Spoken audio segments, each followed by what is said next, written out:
हैं, तुम्हारे घर के मंदिर में देवता भी बैठे हैं, तुम्हारे घर के मंदिर में कुल देवी भी बैठी है। इतने बड़े मंदिर में और भी देवी देवता हो सकते हैं, उनका नाम हमें ध्यान में नहीं होगा। बद्रीनाथ गए होगे तो बद्री विशाल, केदार गए हो तो केदारनाथ, तो उज्जैनी गए होगे तो महाकाल, काशी गए होगे तो विश्वनाथ, शिरडी गए होगे तो बाबा। तो जितने भी होंगे आपके यहाँ बहुत सारे देवी देवता विराजमान होंगे, ये पक्का। जितने कथा सुन रहे हो ऐसा किसी का घर नहीं जिसके घर में भगवान नहीं, सबके घर में। जो नहीं सुन रहे उनके यहां भी है। एक आले में, एक मंदिर में बहुत सारे भगवान रखे हुए हैं। अब आप ध्यान दीजिएगा जरा, आप आरती उतार रहे हो भगवान नारायण की, आप आरती उतार रहे हो लक्ष्मी जी की, आप आरती उतार रहे हो बद्रीनारायण की, आप आरती उतार रहे हो श्री गणेश जी महाराज की। जय गणेश जय गणेश जय गणेश देवा, माता जाकी पार्वती पिता महादेवा। या आपने आरती उतारी जय जगदीश हरे, या आपने आरती उतारी जय शिवा ओमकार। अब आरती केवल आप शंकर की गा रहे हो, आरती केवल आप भगवान विष्णु की गा रहे हो, आरती केवल आप भगवान आदि आदि गणेश जी महाराज, देवी देवता जिसकी भी आप आरती गा रहे हो, जिसका भी आप भजन कर रहे हो, आरती आप केवल एक देवता की गा रहे हो। पर आप आरती सारे देवता कितने सारे बैठे हैं, तो गणेश जी के बाद क्या तुम देवी जी की आरती गाओगे? जितने लोग आस्था पे सुन रहे हो सही बताना, गणेश जी के बाद देवी जी की गाओगे, देवी जी के बाद शनि महाराज की गाओगे, शनि महाराज के बाद गुरु महाराज की गाओगे, गुरु महाराज के बाद में शंकर जी की गाओगे, शंकर जी के बाद में लक्ष्मी जी की गाओगे। जितने देवता तुम्हारे मंदिर के अंदर बैठे हैं, क्या सारे देवी देवता की आप आरती गाओगे क्या? नहीं, आरती एक गा रहे हो, आरती एक बार। और इतने दिए भी नहीं लगाओगे कि गणेश जी के लिए अलग दिया लगाया, शनि महाराज के लिए अलग लगाया, राहु के लिए अलग लगाया, शंकर जी के लिए अलग लगाया, कुल देवी का दिया अलग, कुल देवता का दिया अलग। ये नहीं है, दिया एक लगा है, आरती एक बोली जा रही है। फिर सारे देवताओं को ये आरती स्वीकृत कैसे होगी? सारे देवताओं की आरती का पुण्य हमें कैसे मिलेगा? तो शिव महापुराण की कथा कहती है, स्कंद पुराण कहती है, पद्म पुराण कहती है कि जिस आसन पर बैठ कर हम आरती करते हैं और वो जिस तरह से गुथा हुआ होता है, उसमें जितने धागे लगे होते हैं, उतने ही देवताओं की आरती का पुण्य हमारे खाते में पहुंच जाता है। हमें अलग से किसी देवता की और आरती उतारने की जरूरत नहीं पड़ती कि गणेश जी की हम अलग से उतारेंगे, कुल देवता की अलग से उतारेंगे, उन देवता की अलग से उतारेंगे, उन देवी की अलग से उतारेंगे। नहीं नहीं, आरती एक है, मंत्र एक है, स्मरण एक है, नाम जाप एक है, पर आसन पर बैठकर सबकी प्राप्ति हमें होगी। आसन पर बैठकर हमें सब फल की प्राप्ति हो गई, आसन पर बैठकर हमें सब स्मरण प्राप्त हो गया। अरे भाई, हिंदू धर्म में कुछ कुछ स्मरण, कुछ कुछ मंत्र, कुछ कुछ उपास, कुछ पूजन, कुछ दान, कुछ सत्कर्म ऐसे आते हैं कि वो हजारों गुना फल प्रदान कर देते, हजारों गुना। जैसे अभी कल रविवार 23 तारीख त्रिस्पर्शा एकादशी आ रही है। ये पिछले वर्ष के योग में पढ़कर इस वर्ष फिर कृपा कर दी भगवान ने। देखिए, अब ये सोचिएगा कि ये त्रिस्पर्शा एकादशी अभी 2 वर्ष से लगभग बाबा की जिक्र, इससे पहले कई साल निकल गए थे तो नहीं आई थी। पर ये सोचो कि ये 2 साल से कोरोना भी आ रहा है, तो ये 2 साल से त्रिस्पर्शा एकादशी भी आ रही है। समझने वाली बात है सब। इससे पहले तो त्रिस्पर्शा एकादशी कई वर्ष निकल जाते थे तो नहीं आती थी, ढूंढ ढूंढ कर रह जाओ तो नहीं आती थी। तो ये 2 वर्ष, पिछले भी वर्ष में भी इसका स्मरण हुआ था त्रिस्पर्शा का, इस बार फिर त्रिस्पर्शा पड़ गई। आखिर क्यों? और 2 साल से ये कोरोना कहर ढा रहा है और 2 साल से ही पंचांगों के अनुसार ये त्रिस्पर्शा आ रही है। विचार करिएगा कि ये भगवान क्या दर्शाना चाहता है, भगवान क्या कृपा करना चाहता है, भगवान क्या करुणा करना चाहता है। कल जो एकादशी आ रही है 23 तारीख दिन रविवार की, त्रिस्पर्शा एकादशी रहेगी, उसके बाद में द्वादशी लग जाएगी और द्वादशी के बाद में फिर त्रयोदशी लग जाएगी। 3 पद्म पुराण का उत्तराखंड वर्णन करता है कि 3 एकादशी के क्रम में त्रिस्पर्शा जब पड़ रही है, त्रिस्पर्शा एकादशी के क्रम में जब त्रिस्पर्शा पड़ रही हो, अर्थात एकादशी भी पढ़ रही हो, द्वादशी भी पढ़ रही हो और त्रयोदशी भी पढ़ रही हो, त्रिस्पर्शा। तो कहते हैं हजारों हजार बार गंगा का स्नान, हजारों हजार बार, कहते हैं हजारों हजार बार गौदान, हजारों हजार बार मंत्र जाप, हजारों हजार बार सारे पृथ्वी के तीर्थ में स्नान, पूजन, दान, अश्वमेध यज्ञ के 1000 गुना फल, सोम यज्ञ सर्वोत्तम यज्ञ के 1000 गुना फल केवल त्रिस्पर्शा एकादशी पद्म पुराण कहती है उस दिन व्रत करने से प्राप्त हो जाता है। कल उसका नाम रहेगा मोहिनी एकादशी, पर त्रिस्पर्शा है। इसको मंजुला भी कह सकते हैं, मतलब सब में लीन होने वाला। और मेरा सबसे निवेदन है आप सबसे, व्रत करो, भले बकरी जैसे चरो, पर एकादशी जरूर करो, एकादशी जरूर करना। आपसे बने, हम ये नहीं कहते कि तुम भूखे रहो, क्योंकि आज डॉक्टर कहते हैं कि इस कोरोना महामारी के चलते आपका पेट खाली नहीं रहना चाहिए। डॉक्टर कहते हैं इस कोरोना महामारी के चलते आपके भीतर एनर्जी पूरी होना चाहिए, आपकी इम्यूनिटी प्रबल होना चाहिए। और अगर हम आपको एकादशी का व्रत करवा दें और आपसे कहें कि आप पानी पी कर रह जाओ, आप एक फल खा कर रह जाओ, या फल का रस पी कर रह जाओ, या नारियल का पानी पी कर रह जाओ, और आप एकादशी रख लोगे और हमारे कहने पर रख लिया, और मालूम पड़े 3-4 दिन हॉस्पिटल में पड़े रहोगे और सीओर वाले महाराज को कोसते रहोगे।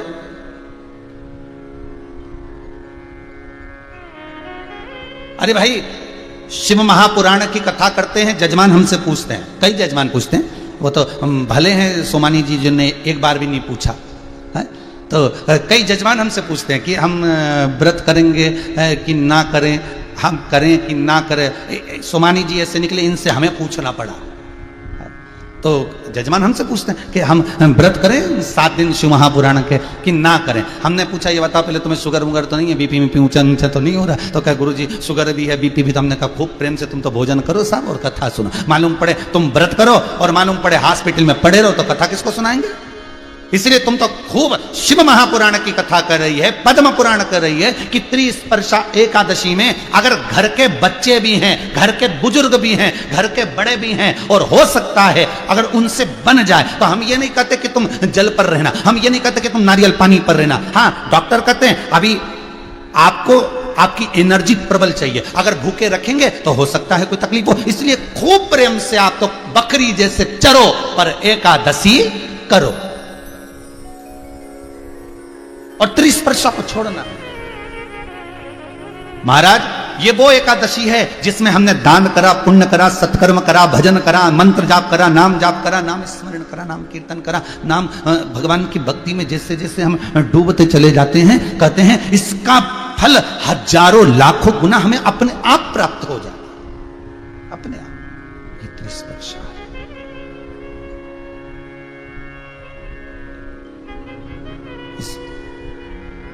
मौका दिया है भगवान ने, 2 साल से मौका दे रहा है, 2 साल से भगवान कृपा कर रहा है, जान करके कृपा कर रहा है। क्यों?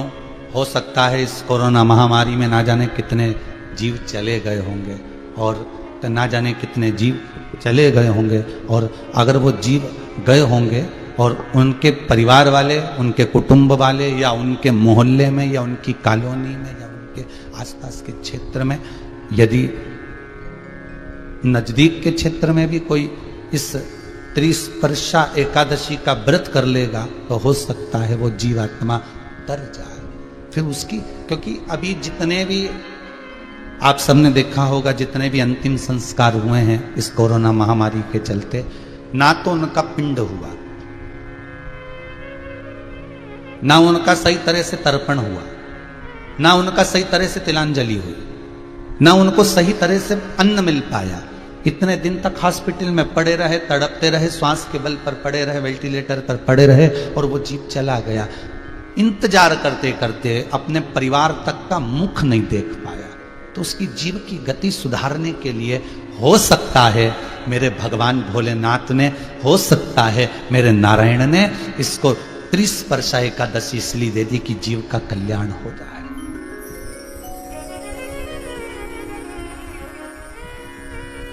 करो।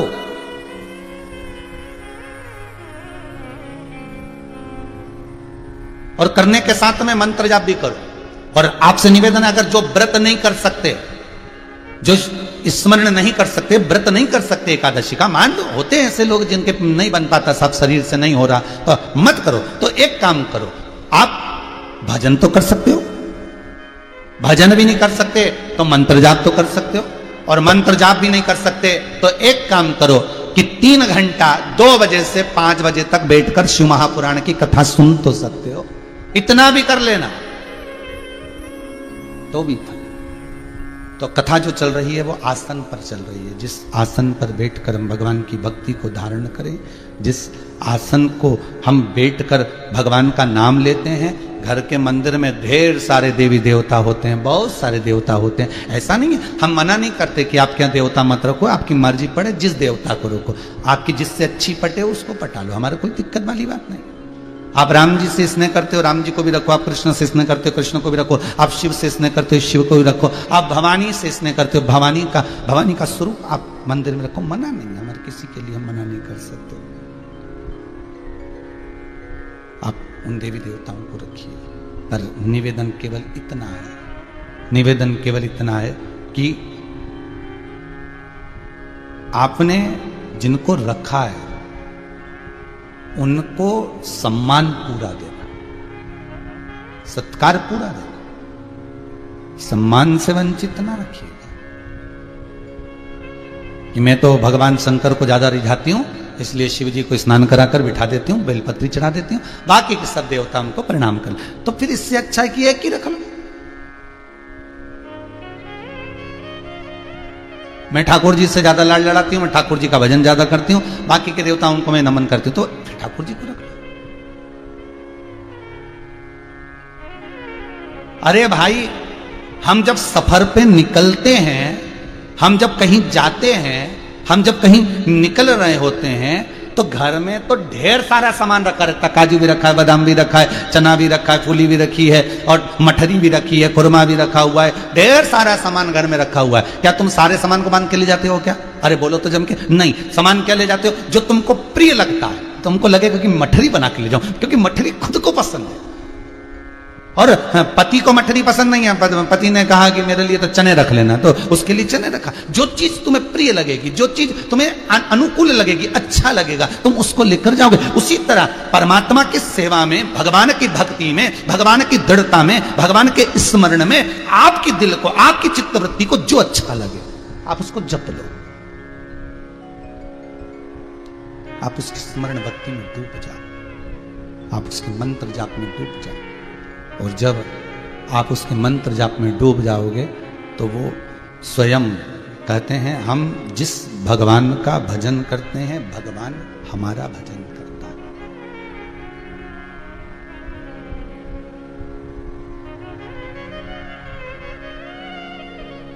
हम जिसका स्मरण करते हैं वो हमारा स्मरण करता है। पहले के समय में महाराज, शास्त्र कहता है कि हम जिसको याद करते थे सामने वाला व्यक्ति हमें याद करने लगता था। महाराज, हम जिसको याद करते सामने वाला व्यक्ति हमें याद करने लगता, हम जिसका स्मरण करते हैं सामने वाला व्यक्ति हमारा स्मरण, कि हमें उसकी याद आ रही है, हमें उसका स्मरण आ रहा है। हम क्यों कहते हैं ऐसा? क्योंकि सामने वाला व्यक्ति जो होता है ना, उसको हमारा स्मरण आता है, सामने वाले व्यक्ति को हमारा स्मरण ज्ञात होता है, हम ज्ञात होते हैं।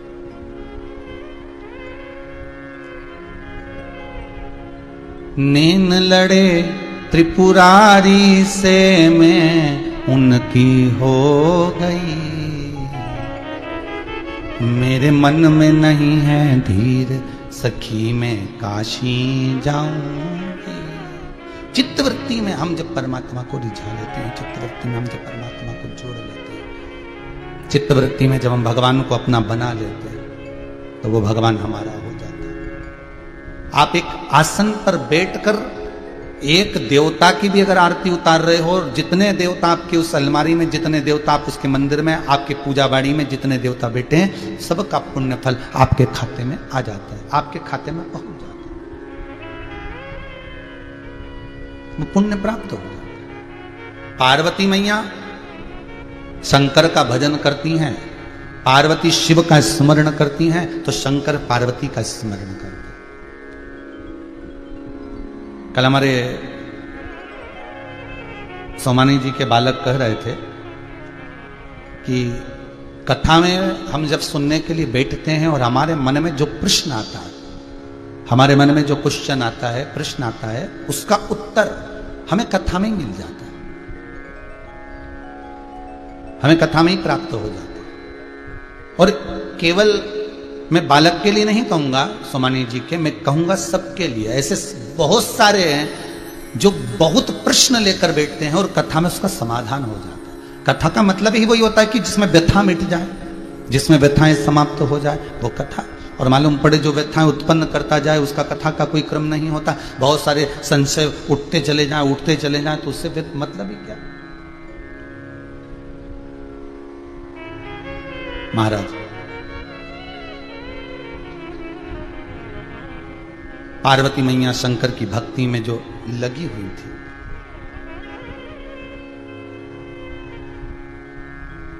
वो भक्ति इतनी प्रबल थी कि शिव पार्वती को पाने के, आपके व्रत में इतनी प्रबलता होना चाहिए कि भगवान आपको पाने के लिए भी तरसे। भगवान भी तरसे।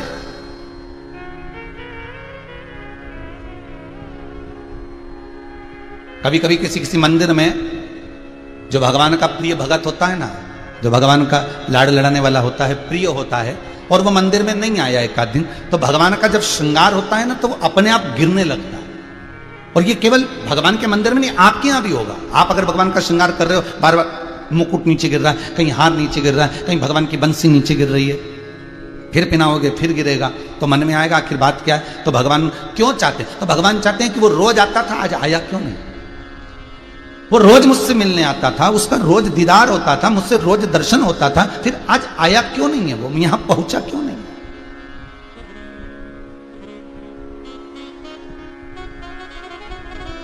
आखिर किस लिए? एक प्रश्न है इसी आसन से जुड़ा हुआ कि महाराज, हिंदू धर्म के अंदर साष्टांग दंडवत करना का विधान है कि भगवान के सामने साष्टांग दंडवत कर दो, तो इसका लाभ क्या? हमने कहा इसका एक ही लाभ है। जब हम पृथ्वी का स्पर्श करते हैं, जब हम पृथ्वी पर अपना मस्तक रखते हैं, तो रखते से ही हमारा एक व्यास कंप्लीट हो जाता है। व्यास मालूम है आप लोगों को? जितने लोगों ने टीवी पर कथा सुन रहे हैं, आपने भी कभी ना कभी अपने स्कूल में पढ़ाई करी होगी, उस पढ़ाई में आपने एक व्यास बनाया होगा। आपको मालूम होगा एक प्रकार होता था, उसमें एक कोना होता था और उसमें एक पेंसिल उसमें फंसाई जाती थी। उस नुकेली वाले कोने को रखा जाता था कॉपी पर, और उस पेंसिल वाले कोने को रखा जाता था कॉपी के दूसरे सिरे पर। अब केवल एक बार उसको रखना है, अर्थात हमको एक बार परमात्मा के चरणों में दंडवत होना है। और दंडवत होने के बाद जब वो बंसी, जब वो पेंसिल घूमती थी तो एक व्यास बना देती थी, एक गोला एक जैसा बना देती। अर्थात जो वो नोक वाला जो हिस्सा है वो एक बार रखाया, उसके बाद वो व्यास बन जाता था। शिव महापुराण की कथा कहती है, लंकाधिपति रावण से विभीषण ने प्रश्न किया था कि तू देव आदिदेव महादेव के सामने साष्टांग दंडवत करता है, लंकेश इस दंडवत का फल क्या है? तो लंकाधिपति रावण कहता है, विभीषण, मैं अगर भगवान के चरणों को दंडवत करता हूं, उसका कारण केवल इतना है कि पूरी पृथ्वी पर मैं अपना राज्य कर लेता, पूरी पृथ्वी पर मैं अपना राज्य कर लेता।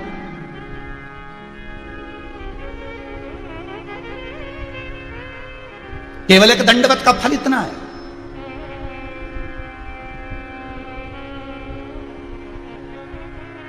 केवल एक दंडवत का फल की प्राप्ति इतनी है कि मैंने संपूर्ण पृथ्वी का फल, संपूर्ण पृथ्वी का,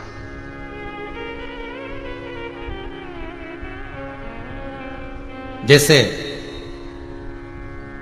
बीले के फल का रस शंकर को चढ़ा देने पर संपूर्ण पाप मनुष्य के छिन्न हो जाते हैं।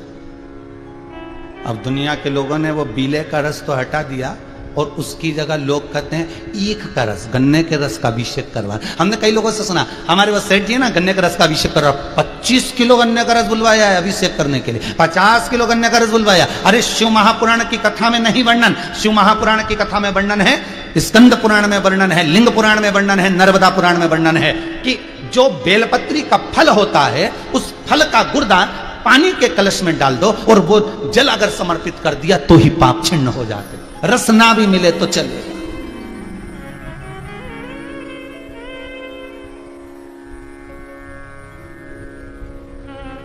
अरे भैया, किसी पुराण में आपने पढ़ा कि पपीते की आहुतियां दो, किसी पुराण में आपने पढ़ा कि पाइनएप्पल की आहुतियां दो, कभी किसी पुराण में पढ़ा कि तुम केले की आहुतियां दो, कि एप्पल की आहुतियां दो, सेव फल की दो, कि आम के फल की आहुतियां दो। संपूर्ण अगर आप जितने भी अनुष्ठान देखेंगे, जितने पूजन के प्रमाण देखेंगे, उसमें एक ही चीज आता है कि बेले के फल की आहुतियां दो। इसमें पपीता नहीं लिखा है, इसमें पाइनएप्पल नहीं लिखा है, इसमें कोई दूसरी वस्तु नहीं लिखी, इसमें एक ही लिखा कि बेले की आहुतियां देना है, बेले के फल की आहुतियां दो, हवन करो। तो उसका क्या प्रमाण? तो शास्त्र कहता है मात्र बेले का एक टुकड़ा भी अगर अग्नि में जाता है, 33 कोटि देवताओं को अगर हमने आहुति छोड़ी, ओम ब्रह्मवे स्वाहा, ओम विष्णवे स्वाहा, हम जिस देवता का नाम लेंगे उस देवता की जब आहुति छोड़ेंगे तो वो उसके खाते में जाती है। हमने ब्रह्मा का नाम लेकर ब्रह्मदेव की आहुति छोड़ी तो ब्रह्मा के खाते में गई, विष्णु के नाम लेकर ओम विष्णवे स्वाहा तो विष्णु के खाते में गई, देवी की आहुति छोड़ी तो देवी के खाते में गई, अगर हमने गुरु महाराज की आहुति छोड़ी तो गुरु के खाते में गई। केवल एक बेल का फल ऐसा होता है, बेल का टुकड़ा ऐसा होता है, बेल पत्री के वृक्ष का फल ऐसा होता है जिसका एक टुकड़े की अगर आहुति भी हम डालते हैं तो सारे देवताओं के खाते में जाती है, वो एक देवता के खाते में नहीं जाएगी। अगर एक बेलपत्री के टुकड़े की आहुति डाली तो 64 योगनियां सारी योगनियों के हिस्से में जाएगी, सारी देवियों के हिस्से में जाएगी, सारे देवताओं के हिस्से में जाएगी, वो किसी एक देवता की नहीं जाती, वो संपूर्ण में बट गई है, संपूर्ण। फिर निवेदन करेंगे जो पहले कहा, आज फिर कह रहे, एक लोटा पानी, एक कलश जल हम जब शंकर जी पे चढ़ाते हैं तो जितने 33 कोटि देवता हैं सबको उसका भाग मिल जाता है। ये कहीं नहीं मिलता, बस शिव के पास मिलता है, शंकर के पास।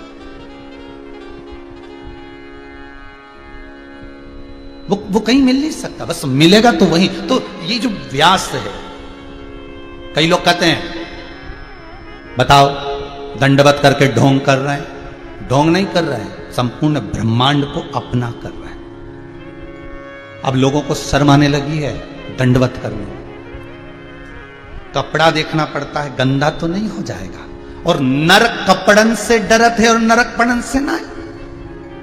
आज कपड़ों से डर लग रहा है कि दंडवत करेंगे तो कपड़ा गंदा हो जाएगा, अगर दंडवत करेंगे तो ये कपड़े बेकार हो जाएंगे। हमने तो कई लोगों को यहां तक देखा है कि मंदिर के अंदर अगर जाते हैं तो पांव में जो जूते पहन कर गए हैं उस जूते के जो मोजे होते हैं, सॉक्स जो होते हैं, उसको पहनकर भी मंदिर के अंदर चले जाते हैं।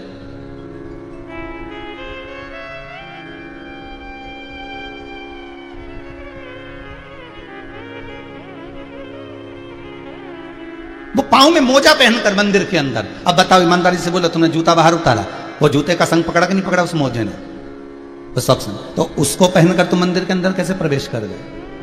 उसको पहनकर तुम मंदिर में कैसे प्रवेश कर गए? पर एक चीज हमको देखने को मिलती है हमारे गोवर्धन नाथ जी के चरणों में, श्री गिरिराज महाराज के चरणों में।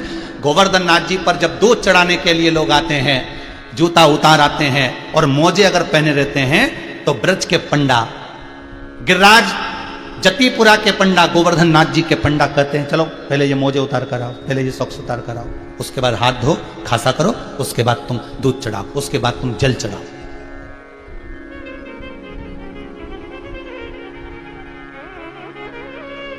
वो संग तो वही है। करो दंडवत यहां से वहां तक, करो दंडवत।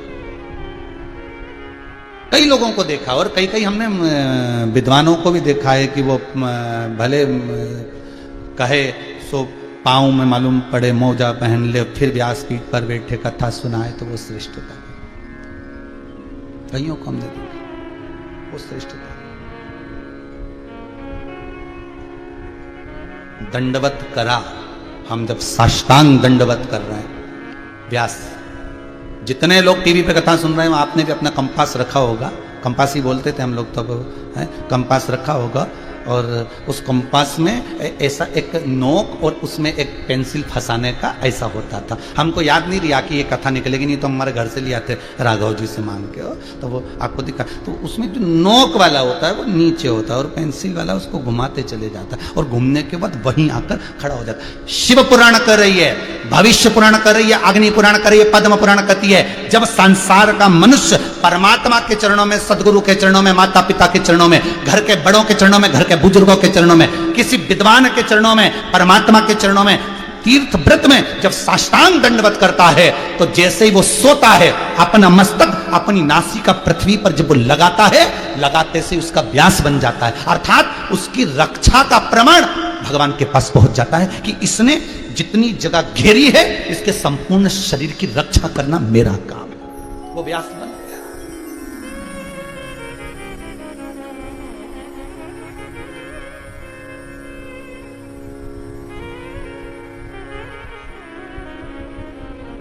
अब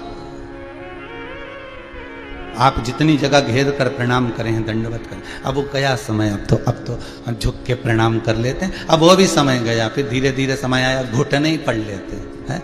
अब घुटना पढ़ना भी गया। जय श्री कृष्णा साहब दूर से, अभी तक कोरोना महामारी चल रही है, दूर से राम राम होना चाहिए, वो ठीक है, पर परमात्मा के दरवाजे पर, भगवान की चौखट पर, भगवान के स्मरण में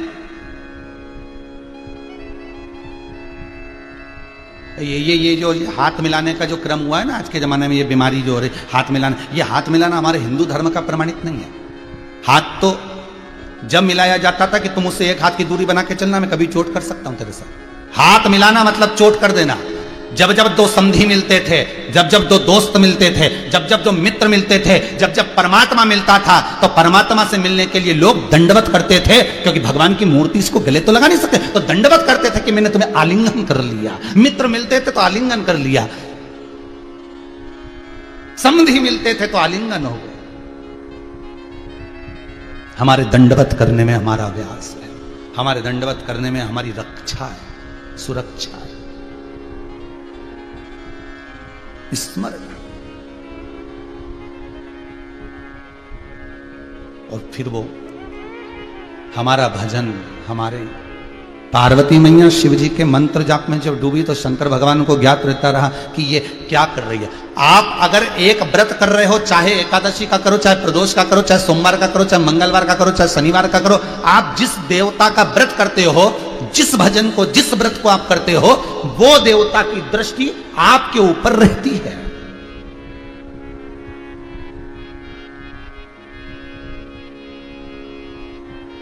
वो देवता की दृष्टि रहती है।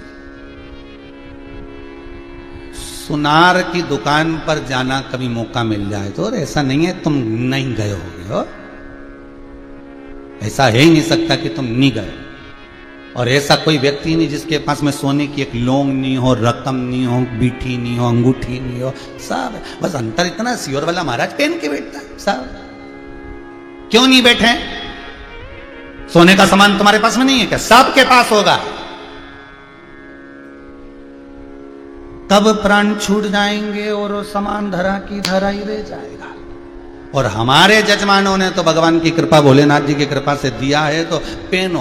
और पूत सपूत तो की धन संचय, और पूत कपूत तो की धन संचय। बेटा सपूत होगा तो जोड़ के बनाएगा, और बेटा कपूत होगा तो कितना भी जोड़ कर चल जा, समनाश कर देगा। तो अपन कब पहनेंगे? जब मर जाएंगे तब, कि फोटो टंगेगा तब? कई लोगों को लगता होगा महाराज तो इतना पहनकर, शिव की कृपा, कुबेर भंडारी है, कुबेर भंडारी।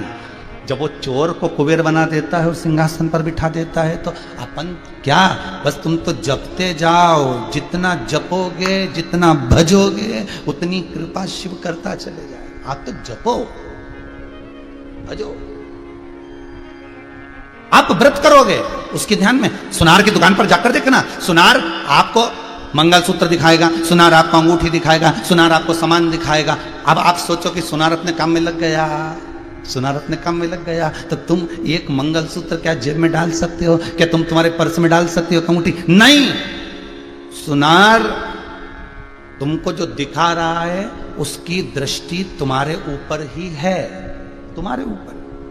भले तुमने उसका रख रखा, देख रहे हो, परख रहे हो। उसी तरह जैसे सुनार कोई सोने की सामग्री देता है तो दृष्टि पूरी रखता है, काम करता रहेगा पर दृष्टि उतनी रहेगी। गिन के दिया है आइटम तो गिन के वापस लेता है। उसी तरह उसने, अगर आपने एक व्रत करा, एक उपवास करा और उसका एक उपवास तुमने उठाया, मतलब सुनार की दुकान पे से एक मंगलसूत्र उठाया, एक अंगूठी उठाई और तुम उसको देख रहे हो, एक व्रत यदि आपने करा तो उस परमात्मा को भान रहता है कि इसने व्रत उठाया है, इसने एकादशी करी है, इसने सोमवार का व्रत करा, इसने मंगलवार का व्रत करा, इसने शनिवार का व्रत करा। उस परमात्मा को ज्ञात है कि ये कर रहा है, उसके खाते में लिखा है। बस निवेदन है कि वो सोने की अंगूठी देखो, अच्छे से देखो, ले भी लो, मना नहीं है, पर चुपचाप से जेब में मत डालो। जेब में डाला तो फिर जो होगा वो तुम सबको मालूम, फिर तो ये कमरा में ले जाकर कूटे। फिर वो कोई तो यहां भी यही है, बस तुम व्रत करो, खूब करो, साधना करो, खूब करो, पर अंगूठी को बैग में मत डालना। उसी तरह व्रत वाले दिन तुम्हारे मुंह से असत्य नहीं निकलना चाहिए। जिस दिन तुम्हारा व्रत रहे उस दिन तुम्हारे मुंह से गलत बात नहीं निकलना चाहिए। जिस दिन तुम्हारा व्रत रहे उस दिन तुम्हारे मुंह से झूठ नहीं निकलना चाहिए। जिस दिन तुम्हारा व्रत हो उस दिन तुम्हारे मुंह से गाली नहीं निकलना चाहिए। जिस दिन तुम्हारा व्रत हो उस दिन तुम्हारे मुख से अपशब्द ना निकले, तुम्हारे हाथ से कोई गलत काम ना हो जाए। नहीं तो कमरे में ले जाके दोचता है, कूटता है।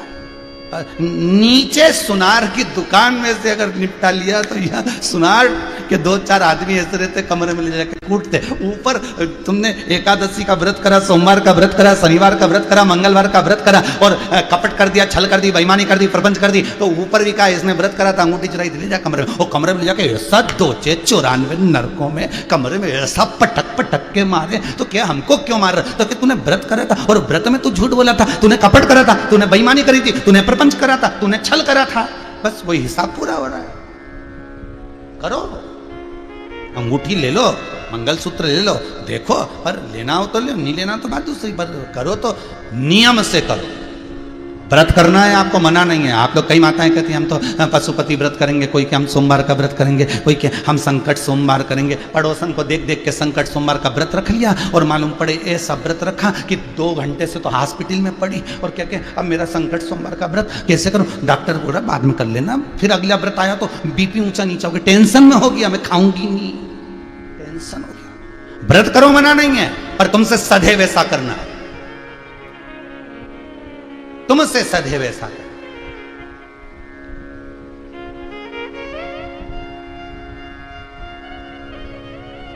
जिनका व्रत होता है वो घर से चलते समय व्रत का आइटम भी लेके चलते हैं। नी मिला तो अपना ही निकाल के खा लेंगे, आनंद नहीं मिला कहीं तो फिर बस यही है।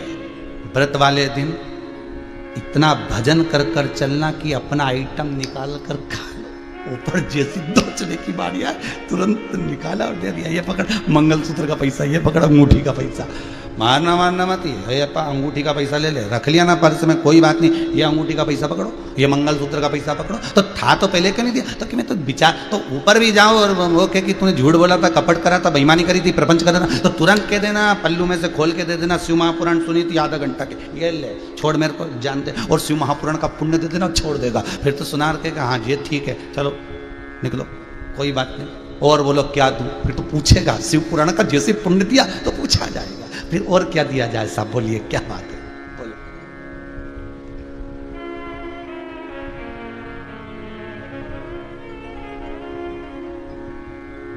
कितना? अच्छा, किराने वाला किराना बेचता है, कपड़े वाला कपड़ा बेचता है, ठीक है, और लकड़ी वाला लकड़ी बेचता है, लोहे वाला लोहा बेचता है, पर सबसे सुंदर दुकान तो सोने चांदी वाले की होती है। तुम देखा, इतनी सुंदर सजा धजा के रखेगा, एकदम पुतला पुतली टांग टंगा के, एकदम बढ़िया। और कोई दुकान वाला तुमको चाय नहीं पिलाएगा, पर वो जरूर पिलाएगा। कभी विचार कर, पिलाएगा। उसी तरह वो परमात्मा है, वो सब कुछ व्यवस्था रखता है। मंत्र जपोगे, भजन करोगे, कीर्तन करोगे, स्मरण करोगे, नाम जाप करोगे, तो वो कह देता है मेरे पास में बहुत तरह तरह के आइटम है। 94 तरह का नरक और ये बैकुंठ है, ये गौलोक धाम है, ये कैलाश पर्वत है, ये ब्रह्मलोक है, ये देवलोक है। तुम जितना भजन करा है, जिस वैरायटी का आइटम चाहिए माल देना पड़ेगा। तुमने कहा मैंने शिव महापुराण की कथा सुनी है, तो कह देगा जाओ इनको जरा हीरे की अंगूठी दिखाओ, कैलाश पर्वत छोड़ के आओ। अगर तुमने कहा कि मेरे पास में इतना रुपया है, मैंने भगवान विष्णु का भजन करा, तो कहेगा इसको बैकुंठ छोड़ के आओ, ले जाओ इसको जरा बढ़िया गोल्डन रूम दीजिए। तो ये आपके ऊपर है कि आपको चाहिए क्या, आपको क्या चाहिए, ये आपके ऊपर। एक कथा पहले सुनाई है, वही कथा का प्रमाण फिर लेते हैं। एक पंडित जी कथा करते थे, बड़ी सुंदर कथा बाजते बाजते पंडित जी मर गए, बैकुंठ गए। बैकुंठ का दरवाजा बंद था। चित्रगुप्त महाराज से पूछा, महाराज जी दरवाजा कब खुलेगा? तो कल सुबह खुलेगा 9 बजे। हर एक चीज का एक समय होता है। जैसे भी वैक्सीन लगवा रहे हो, 18 साल का व्यक्ति अगर लगवाना चाहता है तो उसका पहले बुकिंग कराओ, 9 बजे ऑफिस खुलेगा, उसमें टच करके आप लिख के डाल दो हमको ये आईडी, ये ऐसा और ये ऐसा, और फिर वो तारीख दे देगा, इतनी तारीख को तुम इतनी बजे पहुंच जा। तो बैकुंठ में भी तारीख, बैकुंठ में भी स्थान, समय। पंडित जी तो अब मरने वाले तो कभी भी मर जाए, परंतु उनको क्या एकदम डायरेक्ट दरवाजा खुला है के अंदर चले जाओगे? खड़े रहो बात। अब पंडित जी लाइन में खड़े हो गए, तो लाइन में पंडित जी खड़े थे, इतने सारे लोग खड़े थे, और पंडित जी जिसके पीछे खड़े थे वो एक बस का ड्राइवर था। जीन्स मीन्स पहना था, पंडित जी धोती कुर्ता बगलबंदी वगैरह सब पहने, तिलक विलक सब लगाया, और एक जो आगे खड़ा था ना वो जीन्स पहना था और टोपी भी लगाया हुआ था, और उसके कहीं 2-4 जगह से बनियान और जो जीन्स थी उसमें थेगड़े भी लग रहे थे, मतलब 2-4 जगह से फटी हुई थी। फटी क्या कह सकते, डिजाइन थी वो, ठीक। अब वो जूता मूता भी पहना था, बढ़िया मौजा जूता, बढ़िया जोरदार, और चाबी घुमा रिया था बढ़िया आराम से, और खड़ा हुआ, और पंडित जी उसके पीछे खड़े। अब सुबह 9 बजे दरवाजा खुला बैकुंठ का। जैसे बैकुंठ का दरवाजा खुला, सबसे पूछा तुम कौन? तो कोई बोला हम ये, कोई बोले हम वो, तो क्या तुम वहां चले जाओ, तुम वहां चले जाओ। अब ये बस का ड्राइवर आया, इससे पूछा तुम कौन? हम बस के ड्राइवर हैं। अच्छा एक काम करो, सामने एसी का रूम है, डनलप का गद्दा लगा है, चांदी की थाली में भोजन आएगा, सोने के कटोरे लगे रहेंगे, दासियां पंखा झेलेगी, उसमें तुम चले जाओ। फिर तो चलो अंदर। अब ये गए इसका पंडित जी ने मन में विचार करा कि बस के ड्राइवर को इतना जोरदार रूम दिया तो मुझे कितना जोरदार मिलेगा, क्योंकि मैं तो कथा करता, मैं तो प्रवचन देता, मैं तो सत्संग करता। और जो बस का ड्राइवर के बाद में पंडित जी आए, पंडित जी ने चित्रगुप्त महाराज बोले तुम कौन? हम गांव के पंडित जी, कथा करते थे, पूजन करते थे। अच्छा एक काम करो, सामने जो झोपड़ा दिख रहा है वो झोपड़े में चले जाओ, उसमें चक्की रखी है, गेहूं डाल डाल के पीसते रहना, चूल्हा रखा है, भोजन बनाते रहना, और गोदड़ी रखी है, बिछा लेना, चटाई पे सोना, गोदड़ी ओढ़ लेना। पंडित जी के तो कांटे से खून नहीं। पंडित जी ने कहा बताओ यहाँ रिश्वत मिश्वत चलती है क्या? इतने में बोले चिल्ला चोट मत करो, चित्रगुप्त महाराज बोले फालतू की बात मत करो, यहाँ रिश्वत मिश्वत नहीं। तो बताओ, बस के ड्राइवर को गोल्डन रूम, एसी का रूम, और हम इतने बड़े कथाकार कथा कर करके थक गए, दुनिया भर के हमने प्रवचन दिए, भजन करा, कीर्तन करा, और हमको झोपड़ा दिया? ऐसा होता है? कहाँ है भगवान विष्णु, जरा हमको मिलवाओ। फालतू की बात नहीं, चिल्ला चोट करना मत ही, भगवान विष्णु बाद में आएंगे, दम मिलेंगे, अभी अपने रूम में जाओ। तो कि मैं तो हड़ताल करूंगा, नहीं जाओ जा। चित्रगुप्त महाराज बोले देख चले जा, नहीं तो दूसरे 2-4 खड़े हैं, वो धक्का मार के छोड़ जाए। अभी भी नहीं, बस के ड्राइवर को गोल्डन रूम दिया, एसी का रूम दिया, चांदी की थाली में भोजन दिया, दासियां दी, और हमको झोपड़ा दिया, ये कैसे हुआ? भगवान चित्रगुप्त महाराज बोले ये कर्मों का खेल है, जो जैसा करेगा उसको वैसा मिलेगा। तो मैंने तो इतना भजन करा, मैंने तो इतना पुण्य करा, फिर मुझे ऐसा रूम क्यों मिला, मुझे झोपड़ा क्यों मिला, और बस के ड्राइवर ने कौन सा पुण्य करा था? चित्रगुप्त महाराज बोले ये बस का ड्राइवर है, जब जब गाड़ी चलाता था इतनी तेज चलाता था कि अंदर जितने बैठते थे सब हनुमान चालीसा पढ़ते रहते थे, सब राम राम जपते रहते थे। इसलिए ये जब मरा तो इसने इतना भजन करवा के मरा, इसलिए इसको एसी का रूम मिला। और महाराज तुम जब कथा कहते थे तो लोग दीवार से टिक टिक के सोते थे, इसलिए तुमको झोपड़ा मिला है। उसके यहां बड़ा विचित्र हिसाब है साहब, उसके हिसाब को नहीं जान सकता कहीं का। इतना जोरदार जोरदार लिखा पढ़ी करे, अपने यहाँ तो एक सीए, अपने यहाँ एक ऑफिसर लिखता रहे, एक मुनीम लिखता रहे, उसके यहाँ तो कितने कंप्यूटर लगे, कितने एक एक कंप्यूटर में हिसाब है। झूठ कितनी बार बोला? 652 बार। वो झट से निकाल देगा, कितने श्वास निकली, इतनी तारीख को पैदा हुआ, इतनी बजे पैदा हुआ, इतनी बजे मरा, इतनी घड़ी में मरा। अब इस बीच में हिसाब लगा, सब कंप्यूटर अलग अलग, सबके पास हिसाब अलग अलग। झूठ का हिसाब उस कंप्यूटर में, छल का हिसाब उस कंप्यूटर में, कपट का हिसाब उस कंप्यूटर में। एक बटन दबा बस वो क्लिक, सब हिसाब सामने। फिर बोल रहे भेरू कितना झूठ बोला, या तो तू सत्य बोल रहे भगवान के सामने। फिर कहेगा मैंने तो एक भी झूठ नहीं बोला, मैं तो जिंदगी भर लगा रहा, मेरे परिवार के भरण पोषण में लगा रहा, मेरे पत्नी और बच्चों के सेवा में लगा रहा, मैंने जिंदगी में कभी कोई छल नहीं करा। तो इतने में भगवान बोले पत्नी, बच्चे, कुटुंब, कबीला, ये सब तुझे क्यों दिया? देने का कारण केवल इतना था कि तू जो पुण्य करेगा उसको पाप में बदलने के लिए, ये तू कमा कर लाएगा, इनको देगा, वो छल कपट बेईमानी पर सब, इसलिए तू हिसाब लगा ले। और वो हिसाब लगाया, आखिरी में शून्य पाया, रो दिया, बिलख दिया, तड़पने लगा, मुझे परेशान मत करो। बिलख दिया, रो दिया, तड़प।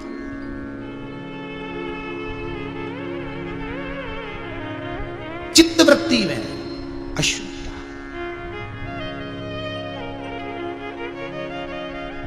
शरण में आए हैं हम तुम्हारी, दया करो है दयालु भगवन।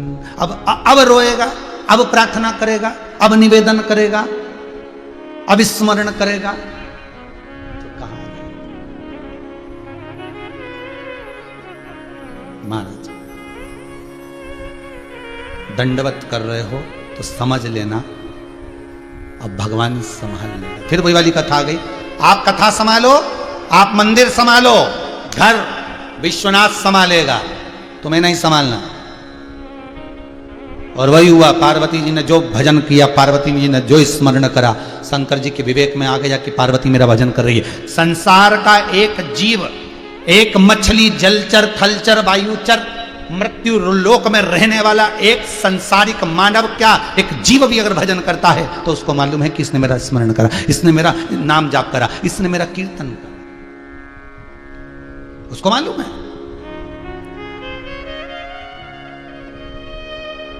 एक कथा मिलती है, एक व्यक्ति पैदल पैदल केदारनाथ जी के लिए जा रहा है, पैदल पैदल जा रहा है केदारनाथ।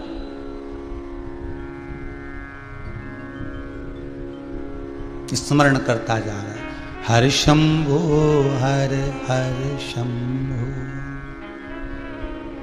हर शंभो हर हर शंभो। स्मरण करता करता करता करता करता केदारनाथ, जैसे पूछते पूछते जानते जानते केदारनाथ पहुंच गए। पहुंचने में थोड़ी सी देर हो गई। केदारनाथ जी का आज विराम दिवस, पटबंध होना था, बाबा को सुना था, और ये पहुंच रहा है और वहां 20 मिनट पहले पटबंध हो गए। केदारनाथ जी की पालकी वापिस आने लगी। पंडा जी के चरणों में, पंडित के चरणों में उस व्यक्ति ने पांव पकड़ लिए, मुझे दर्शन करा दो, बहुत दूर से आया, बहुत दूर से आया, आस और विश्वास लेकर आया हूं, मुझे दर्शन करा दीजिए। नियम नियम है और नियम होना भी चाहिए, नियम होना चाहिए। हम तो आप लोगों को पहले भी कहें, जिंदगी में एक नियम बनाकर चलो, कोई भी एक नियम बना लो कि मैं शंकर जी के मंदिर में एक दाना चावल का चढ़ाऊंगी, कोई एक नियम बना लो कि मैं एक बेलपत्री, एक शमी पत्र, या ये भी नहीं कर सकते तो शंकर जी के मंदिर में 3 बार ताली बजाऊंगी, ये भी नियम नहीं बना सकते तो ये कैसा, मैं शंकर जी के शिखर का दर्शन देकर भोजन करूंगी, मैं शंकर की चौखट का दर्शन कर कर भोजन करूंगा। एक नियम आप अपनी जिंदगी में बना सकते हो और उस नियम को निभाना परमात्मा को पड़ेगा। आप नियम आप बनाओ, निभाएगा वो।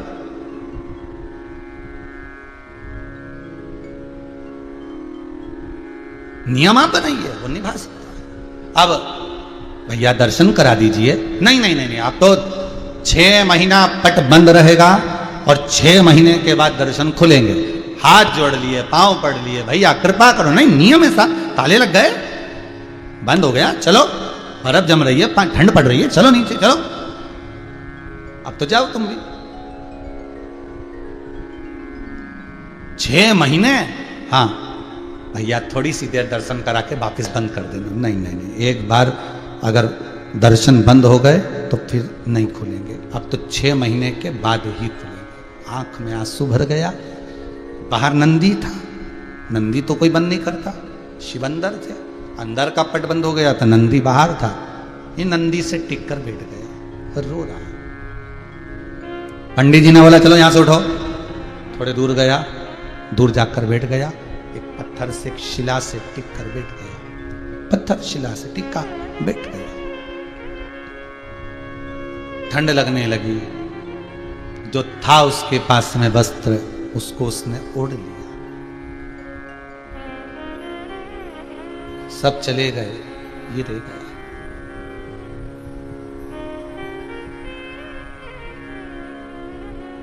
रात को और ठंड बढ़ी। आंख में से आंसू निकल रहे थे। मैं तेरे दर्शन के लिए आया और पट बंद हो गया। पैदल चलकर आया हूं, बड़ी दूर से आया, बड़ी दूर से। आप कृपा करेंगे तो दर्शन होगा। बंद पट। रात को एक कोई सन्यासी त्रिशूल लेकर, डमरू लेकर आ गया।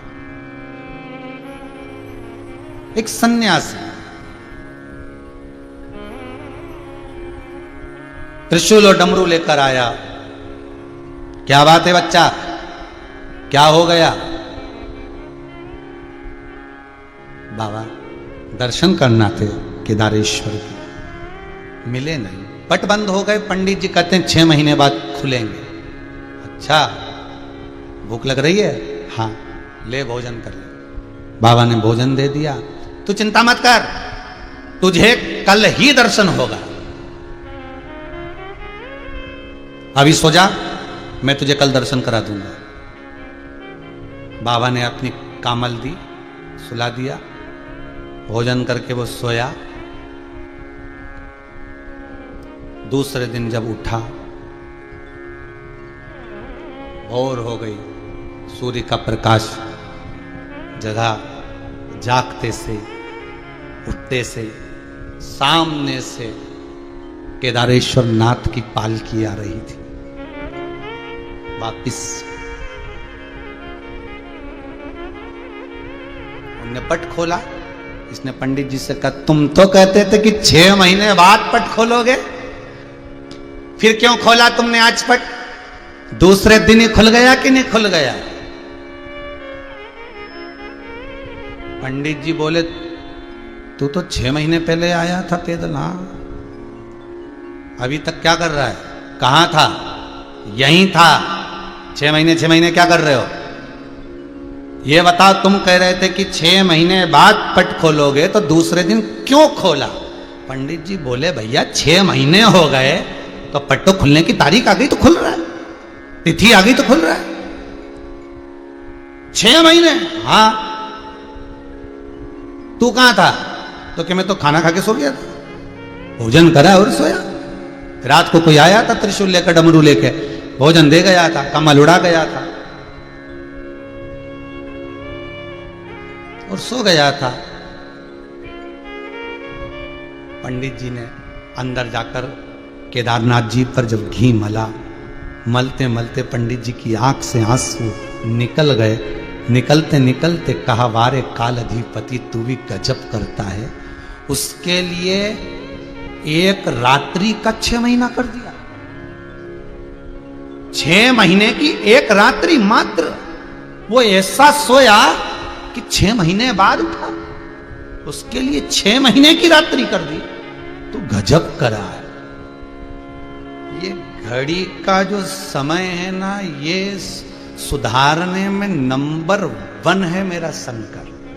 ये समय इतनी जल्दी सुधार देता है। दुनिया के लोग वो देवता के जाना, वो दुनिया के लोग वहां जाना है, कोई जाता है वहां, कोई जाए वहां, यहां से काम नहीं हुआ वहां चलेगा, वहां से काम नहीं हुआ वहां चलेगा, उस देवता से काम नहीं हुआ उस देवी के पास चलेगा, वो देवी से काम नहीं हुआ वहां चलेगा, और बच्चा कुछ आता तो पीर पैगंबर की दरगाह पर चलेगा। 50 जगह पर जाकर लोगों ने अपना समय सुधारने का प्रयास करा, समय मिलाने का प्रयास करा। समय मिलाने के लिए पुराने लोगों की कथा उठाकर देखिए। जो पुराने लोग होते थे, जब अपने पास में घड़ी रखते थे तो पुराने लोग उस घड़ी का समय देखते थे और समय मिलाते थे। काय से मिलाते थे पुराने लोग? रेडियो से। सोमानी जी ध्यान होगा, आप लोगों को भी ध्यान होगा जितने आस्था चैनल पर कथा सुन रहे हो, जितने टीवी पर सुन रहे हो, जितने मोबाइल पर सुन रहे हो। पहले के लोग रेडियो से समय मिलाते थे, रेडियो से, और उससे नहीं मिलता था, फिर कई न्यूज आती थी उससे समय मिलाते थे। और कई लोग कहते थे कहां जा रहे हो पिताजी? पिताजी बोलते थे बस आ रहा हूं जरा न्यूज देख के। तो न्यूज सुनने नहीं जा रहा, घड़ी बंद हो गई, समय गड़बड़ हो गया, तो इसको मिला के आ रहा हूं। तो समय मिलाने के लिए वहां जाते थे। घड़ी बंद हो गई, उसको सही करना है, मिलाना है, तो वो उस न्यूज चैनल के पास में, उस रेडियो के पास में जाते थे और बिल्कुल कांटा लगा के बैठ जाते थे। तो लोग पूछते तुम्हारी घड़ी में कितना बजा? कि 4:30। तो क्या अभी तो न्यूज का टाइम हो गया ना, 6:30 बजेगा, 4:30, अभी बस मिलाने के लिए तो आया हूं, बस मिला लूं। जैसे पुराने लोग समय मिलाने के लिए, समय की घड़ी को सही करने के लिए रेडियो के पास में, न्यूज चैनल के पास में बैठकर कहीं जाकर समय मिलाकर अपनी घड़ी ठीक करते थे। बस शिव महापुराण की कथा वही कह रही है। आज भी दुनिया के लोगों का समय ठीक नहीं चल रहा, घड़ी ठीक नहीं चल रही, तो वो देवाधिदेव महादेव शंकर की कथा में जाकर बैठ जाओ, एक बार शिव महापुराण में जाकर बैठ जाओ, घड़ी मिल जाएगी और समय सही चलना प्रारंभ हो जाएगा। घड़ी मिलाना है, समय सही चलाना है, तो शंकर के दरवाजे पर जाना पड़ेगा। वो कालचक्र ऐसा घुमाता है कि 6 महीने की रात्रि को 1 रात्रि बना देता है। दुख की रात्रि को कब काट देगा पता नहीं चल पाता।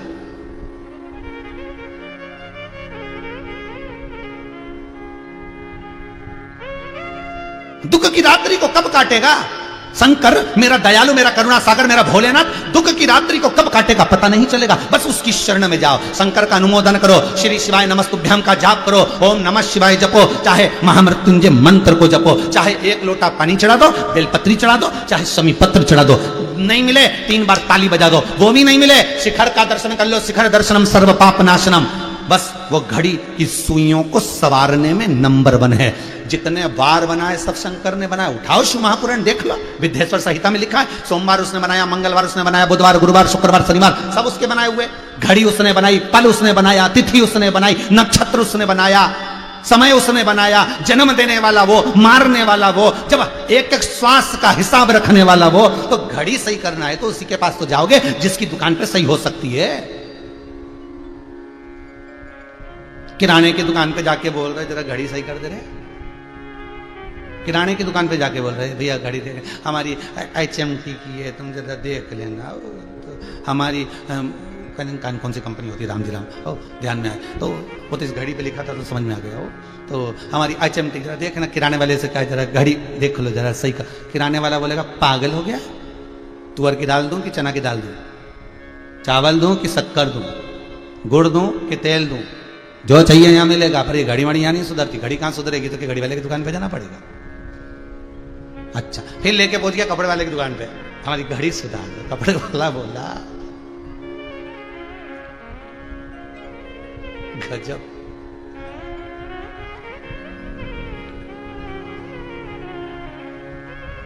अरे भाई, कपड़ा नापा जाता है मीटर से,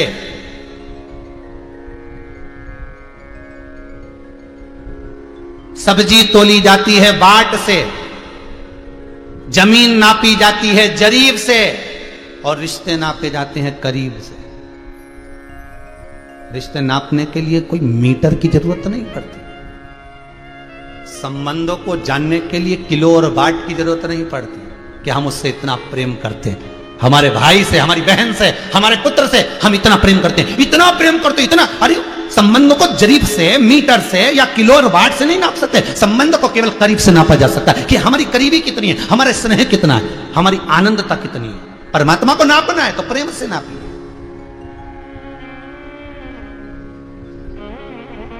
भाई कपड़े वाले से कहा, देखो ना जरा हमारी घड़ी खराब हो गई, समय ठीक नहीं हो रहा, इसका कांटा गड़बड़ हो रहा है, ये कांटा ही समझ में नहीं आ रहा है, ये बड़ा वाला तो दिख भी जाता है पर ये छोटा कब खसक जाता है दिखता ही नहीं, पर टाइम पे पहुंच भी जाता है। वो जरा देखिए जरा। फिर वो कपड़े वाले ने कहा नहीं नहीं हमारे यहाँ पर नहीं, हमारे यहाँ तो कपड़ा देते। फिर गया सुनार की दुकान पर, कहे जरा देखना जरा। वो कहे दादा पागल हो गया है क्या तू, बता घड़ी लेकर सुनार की दुकान पे यहाँ तो सोना चांदी मिले। फिर वो कहे लकड़ी वाले की दुकान पे चले गए, सोफा बना रहा था, क्या घड़ी सही तो क्या यहाँ नहीं हो, यहाँ तो कील ठोकी जाए, चलो यहाँ से। फिर वहाँ से भी नहीं हुआ, तब आखिरी में फिर पहुंचा मोबाइल की दुकान पे। मोबाइल वाले ने कहा यहाँ तो मोबाइल ठीक होता है साहब, यहाँ पर घड़ी ठीक नहीं होती, समय ठीक नहीं होता, ये जाओ घड़ी वाले के पास। फिर घड़ी वाले के पास गए तो घड़ी वाले ने कहा देखो सेल बदल के देख लेता हूं। घड़ी वाला क्या बोला, सेल बदल के देख लेता हूं, अगर चल गई तो ठीक। उसी तरह संत कहते हैं मैं दिल बदल के तो देख लेता हूं, अगर मन बदल गया, सेल बदल गया और चल गया तो चल गया। और मान लो मैंने सेल फिट करा और नहीं चला तो घड़ी में गड़बड़ी है।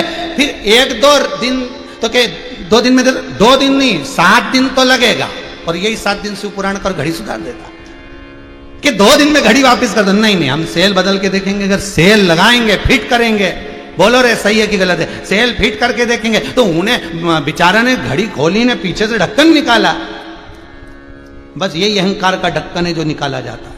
अहंकार का ढक्कन जैसे निकाला और उनमें से जो पुराना सेल था, मतलब जो मन व्यसनों में डूबा हुआ था, काम में, लोभ में, आसक्ति में, तृष्णा में, वासना में, उसको निकाला। तो निकालते से बोला रे खूब सारा कचरा जम गया, अगर तुम बोलो तो सेल के साथ साथ सफाई भी कर दो। तो इतने में सदगुरु बोले कचरा ज्यादा हो गया, सेल तो बदलूंगा नहीं सफाई भी कर दूंगा पर थोड़ा समय लगेगा। तो क्या अब एक काम करो, सेल बदल के देख लिया चल ही नहीं रही, तो एक काम करो तुम तो घड़ी साफ भी कर देना और फिर बाकी तो 2 दिन में दे दोगे क्या? नहीं।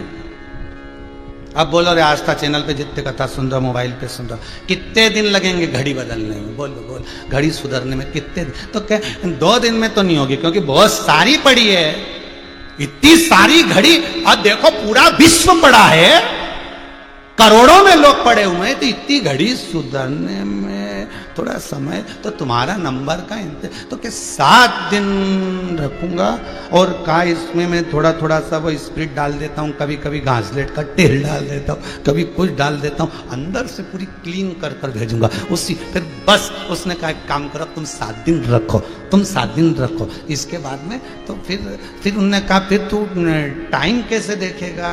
तो क्या काम करूँगा, हमारी पत्नी के पास में भी घड़ी है, बच्चों के पास भी घड़ी है, उसमें देख लो। तो उनकी सही चल रही है, हाँ सही इसलिए चल रही क्योंकि रोज शंकर जी के मंदिर जाती थी, लोटा भर के पानी चढ़ाती थी, रोज शिव जी के मंदिर जाए ना बेलपत्री चढ़ा, तो उनकी घड़ी तो बढ़िया चल रही है। घड़ी तेरी गड़बड़ हुई है और एक के घड़ी के चक्कर में सब परेशान हो रहे। अब ये बार आके बोला कितनी बज रही, इसकी घड़ी के चक्कर में सब तो एक व्यक्ति के ग्रह नक्षत्र जब बेकार होते हैं, अच्छे चलते हुए ग्रह नक्षत्र जब बेकार हो जाते हैं, एक घड़ी व्यक्ति की जब पल घड़ी समय एक व्यक्ति का बेकार हो जाता है तो पूरा परिवार हिल जाता है, पूरा परिवार। जरा देखना भाई कितना बज रहा है, जरा देखना छोरा कितना बज रहा है, मेरी तो घड़ी बेकार हो गई। 7 दिन तक पटक दी सुधरने के लिए घड़ी वाले के यहाँ, और घड़ी सुधर कर जब आई इतना खुश हुआ तो उन्हें बोला बताओ रुपया कितना हुआ? तो क्या दे जा 50 रुपये दे जा।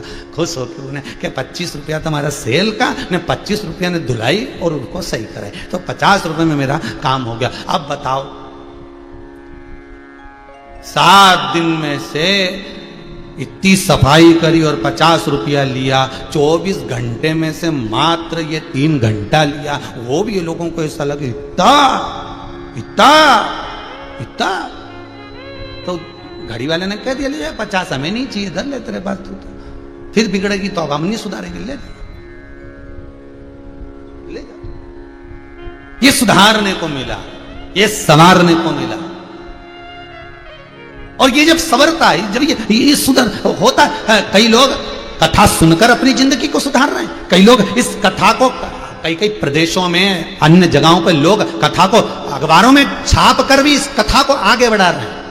ऐसे कई जगह है साहब। और प्रतिदिन कई अखबारों की खबरें व्हाट्सएप पर आती है, कई अखबारों की है। अगर समीर जी के पास है तो दिखा है, कई अखबारों की लोग प्रेरणा दे रहे हैं। सुनो, 2 बजे से 5 बजे तक घड़ी की दुकान खुली है और घड़ी सवार सकती है 7 दिन में तुम्हारी जिंदगी को।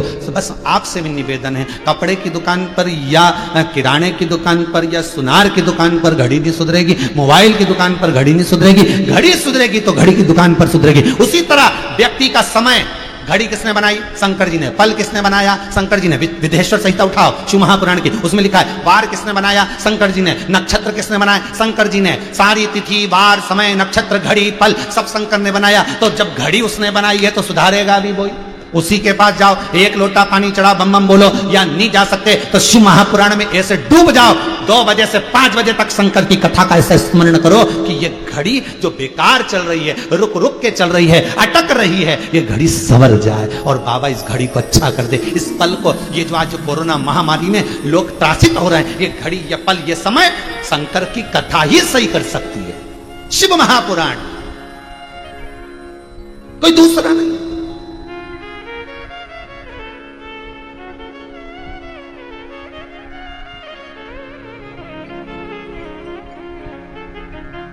पल सुधार। एक जगह का फोटो समीर जी के पास हो तो दिखाइएगा कि वो लोगों ने टीवी में से कनेक्शन जोड़ के इतने बड़े बड़े बक्से गैलरी में रख दिए लोगों को सुनाने के। फोटो भेजा कि 2 घंटे 3 घंटे जो कथा थी 2 बजे से 5 बजे तक, हम उसको जनता को, हमारी गली में, हमारे मोहल्ले में आता जाता एक परिंदा भी, एक पक्षी भी, एक पशु भी, एक जीव भी शिव महापुराण की कथा को सुनेगा तो वायुमंडल स्वच्छ होगा, सवरेगा, सुधरेगा, आनंद पाएगा।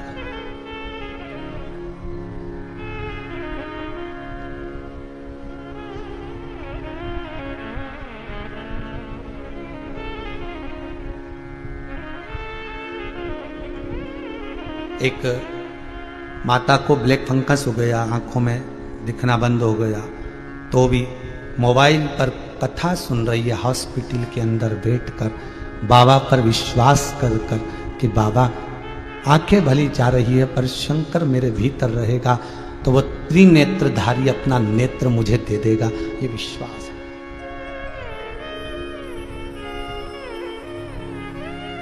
इतना विश्वास, इतना भरोसा, इतनी दृढ़ता। नेत्र में पट्टी लगी हुई है, नेत्र बंद,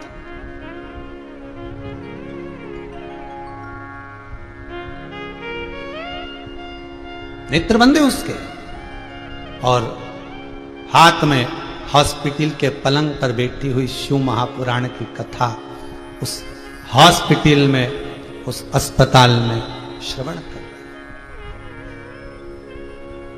नेत्रबंद उसकी। वो ये नई जो बीमारी आ गई, नेत्र काले पड़ जाना, ब्लैक फंगस की, दिखाई नहीं देना, वो ग्रसित हो गई।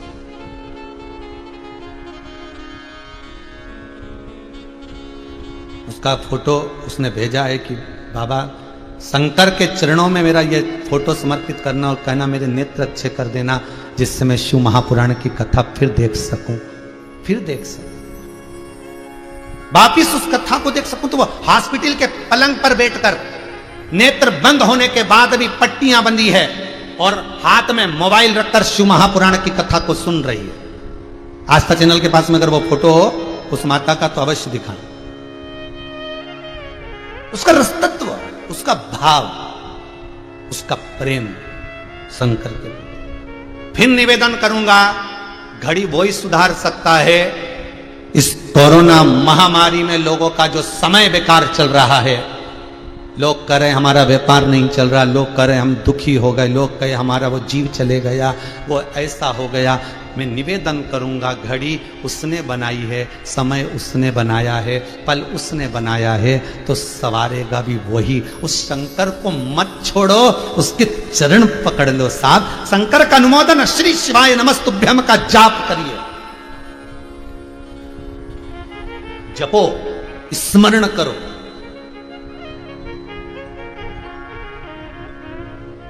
उसका नाम जपो।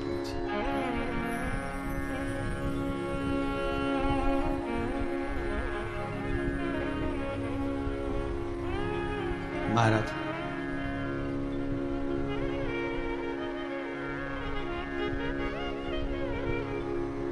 और जब शिव शंकर भोले भाले मां गौरा के घर वाले तुमको लाखों पर दानी अगर घड़ी बनाया है, पल बनाया है, समय बनाया है, तो सुधारना भी वही जानता है। उसके सिवाय संसार में कोई संवार नहीं सकता, कोई सुधार नहीं सकता। वो सुधारेगा। तेरी कृपा बिना ना हिले एक भी अणु, लेते हैं श्वास तेरी कृपा से तनु तनु।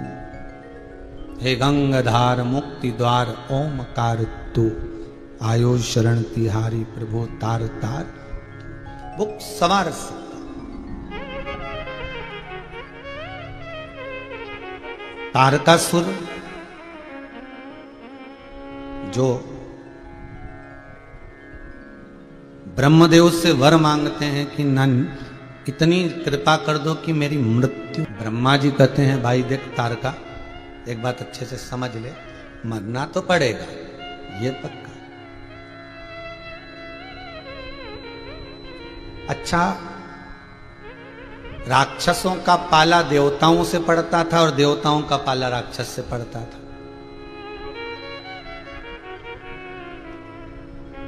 तो शिव महापुराण गलत कहां कर रही है? बिल्कुल सत्य तो कहती है कि पानी कितना भी गंदा हो जाए तो भी संभाल कर रखिए, कभी ना कभी हो सकता है अग्नि को बुझाने के काम ही आ जाएगा। किसी व्यक्ति से संबंध खराब मत करो, बोलचाल बंद मत करो। लड़ाई हो जाए, झगड़ा हो जाए, कितना भी लड़ लो, झगड़ लो, कुछ भी कर लो, पर बोलचाल मन मत करना, बोलचाल मन मत करो, क्योंकि हो सकता है कभी ना कभी किसी ना किसी जगह पर वो बात, वो काम सामने आ ही जाए।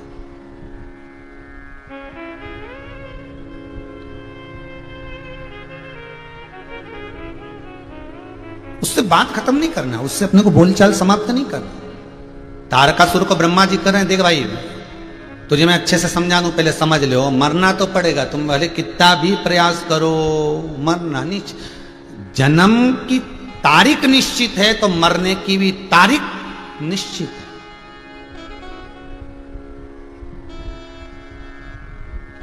एक व्यक्ति ने एक कथा सुनकर लिख के भेजा था कि आप बोलते जन्म की तारीख निश्चित है तो मरने की तारीख निश्चित है, परंतु आज के जमाने में जन्म की तारीख तो डॉक्टर सिस्टर निश्चित करते। इतनी तारीख को ऑपरेशन करना है, इतनी तारीख को बच्चा होना चाहिए। अब आप देख लो कितनी बजे आप बोलेंगे उतनी बजे इसका ऑपरेशन हो जाए। तो जन्म की तारीख तो फिर डॉक्टर ने निश्चित करी। नहीं नहीं नहीं, डॉक्टर के मुख से किलवाने वाला भी शंकर है, कोई दूसरा नहीं। वो किलवा भी जो रहा है, बोल भी जो रहा है, बुलवा भी जो रहा है, वो शिव ही है, वो शंकर ही। एक बार पहले कथा के रसिक रहे, परम कथावाचक, परम शुद्धे गौलोकवासी आदरणीय श्री डोंगरे जी महाराज। बहुत सुंदर कथा आदरणीय डोंगरे जी महाराज। बहुत पहले की बात है, उनकी ग्रंथ लेखावली में थोड़ा सा पढ़ा था, इसलिए बोल। बनारस में श्री डोंगरे जी महाराज की कथा चल रही थी। उस समय पर एक ही कथाकार थे जो भागवत तत्व को बड़े आनंद में, गायन में, स्मरण में, भक्ति में डूब कर गाया करते। चारों तरफ उनका नाम चलता था। उनके बहुत भगत, बहुत प्रेमी, बहुत आनंद करते। एक वर्ष डोंगरे जी महाराज बनारस में थे और बनारस में कथा कर रहे, भक्ति में डूबे हुए थे, आनंद में, और कथा कर कर एक रास्ते से रोज निकल कर जाते थे। आज श्री डोंगरे जी महाराज ने अपनी गाड़ी को अपने भक्तों को कहा, 15-20 भगत साथ में थे, रुको रुको जरा, मुझे मंदिर जाना। देवी जी के मंदिर के अंदर जाने लगे। बाहर एक पंडित जी, फटी सी धोती थी, शरीर पर कोई कपड़ा नहीं था, सिर पे त्रिपुंड लगा हुआ था चंदन का, और वो भी ऐसा लग रहा था कि पंडित जी के पास चंदन भी नहीं है। वो भी मंदिर में गए होंगे तो मंदिर के ही चंदन से तिलक लगाया। परिस्थिति कुछ गिरी हुई थी। परिस्थिति होता है, समय किसका होता है, कभी सुख कभी दुख। पंडित जी बैठे, धोती 5-6 जगह से फटी हुई थी, और डोंगरे जी महाराज अंदर गए। उन्होंने पंडित जी को देखा, 21 रुपए लिए भक्त से, जरा 21 रुपए देना। पंडित जी को दक्षिणा। उस समय पर 21 रुपए भी बहुत होते थे, बहुत। उस समय का 21 रुपया भी बहुत होता था। 21 रुपए लिए और पंडित जी को दक्षिणा देकर कहा, आप मंत्रों का गलत उच्चारण कर रहे हैं, निवेदन है आप थोड़ा सा जो देवी की स्तुति कर रहे हैं वो स्तुति सही करें। 21 रुपए देकर निवेदन करा। पंडित जी ने कहा, जी मैं सही करने का प्रयास करूंगा, चले गए। डोंगरे जी महाराज जैसे जहां ठहरे थे, संत निवास पर जहां ठहरे हुए थे, वहां पहुंचे। रात्रि जैसे जैसे बढ़ने लगी, डोंगरे जी महाराज के शरीर पर बुखार चढ़ने लगा। इतना बुखार डोंगरे जी महाराज को हो गया, इतना बुखार हो गया, इतना बुखार हो गया। सूचना मिली भक्तों को। अब उस समय पर एक ही कथाकार, बड़े प्रसिद्ध, सारे भगत वीआईपी डॉक्टर को लेकर आए, ट्रीटमेंट दिया, बुखार नहीं उतरा।